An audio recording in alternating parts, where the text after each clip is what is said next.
Tanggal nila ako as Vice President, hahabulin nila ako until the day na maupo sila sa 2028. Is revenge from the grave a crime? So I have to die first. They have to kill me first. So now they can't kill me anymore unless they want to die. I don't appreciate this kind of attitude, Madam Chair. Hindi ko rin maintindihan ang ugali ni Senator Risa Ontiveros. Noong 2016, tumatakbo si Senator Risa Ontiveros na senator, nakailang talo na siya. Dalawa, Madam Chair. Okay, dalawa.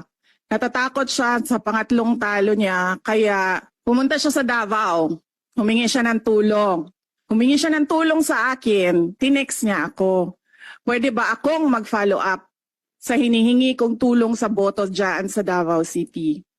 Nanalo na siya, at nung nanalo siya, anong ginawa niya? Siya ang pinakaunang umatake kay President Rodrigo Duterte. Anong tawag sa ugaling ganito? Napakadali nila ako tanggalin as mayor. Ngayon, hindi nila ako matanggal. They can drag me to hell. Ang papa niyo po ang naggawa ng desisyon against all Filipinos na may libing si Marcos Sr. sa libigan ng mga bayani. Ano na po ang nangyari ngayon?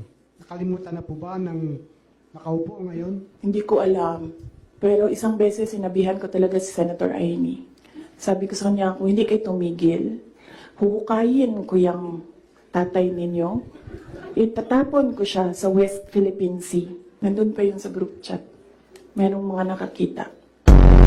Is this part ba of what you said earlier, let's stick to the plan?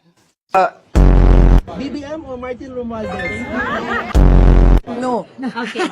No, I will not attend the SONA. I am appointing myself as the designated survivor. They have never seen a politician who has nothing to lose na IDGAF. Ginagawa niyo ako diversion? Wala. Talo na kayo. Masakit sa akin, Martin, hindi yung pagsira ng pangalan ko eh. Ang masakit sa akin, maalis mo man ako sa presidential race, hindi pa rin ikaw ang presidente. King ina mo. Walang buboto sa'yo. Please lang. There's nothing in you except money. Yan lang, Martin. Harapin mo yung katotohanan.